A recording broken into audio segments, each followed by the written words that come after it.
جی السلام علیکم ورحمۃ اللہ وبرکاتہ۔ محترم بھائی نے لکھا ہے، حافظ جی نماز میں دو سجدوں کے درمیان کون سی مسنون دعائیں پڑھنی چاہیے؟ محترم بھائی، دو سجدوں کے درمیان پڑھی جانے والی جو دعا صحیح مضبوط سند سے ثابت ہے وہ بھائی یہ رب اغفرلی رب اغفرلی یہ پڑھیں۔ دو سجدوں کے درمیان رب اغفرلی رب اغفرلی یہ زیادہ مضبوط سند ہے، اس کی صحیح سند ہے۔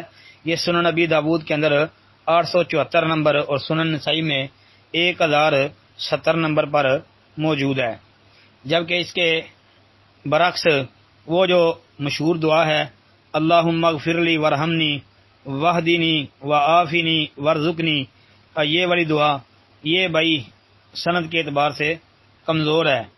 جی یہ جو ہے نا اس میں حبیب بن ابی ثابت جو ہے وہ مدلس ہے، تو اس کی تدلیس کی وجہ سے وہ تو ضعیف ہے۔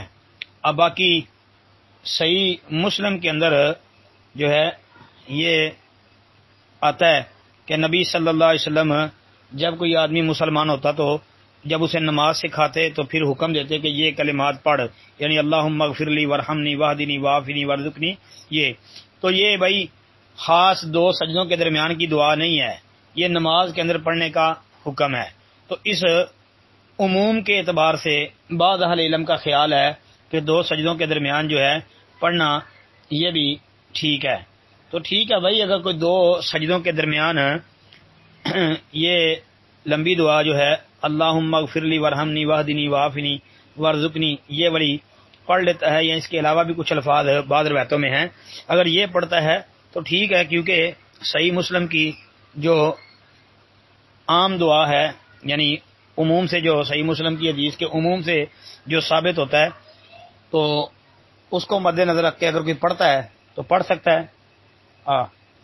بعد نے یہ صحیح مسلم کی روایت کو ہی اس کا شاہد بنا کر یہ اللہم اغفر لی ورحمنی واہدنی وعافنی وارزقنی والی جو روایت ہے اس کو حسن بھی کہا ہے بعض اہل علم نے۔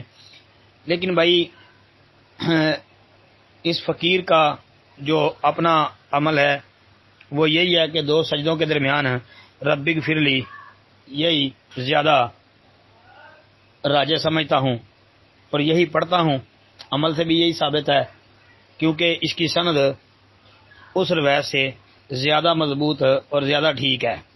السلام علیکم ورحمۃ اللہ وبرکاتہ۔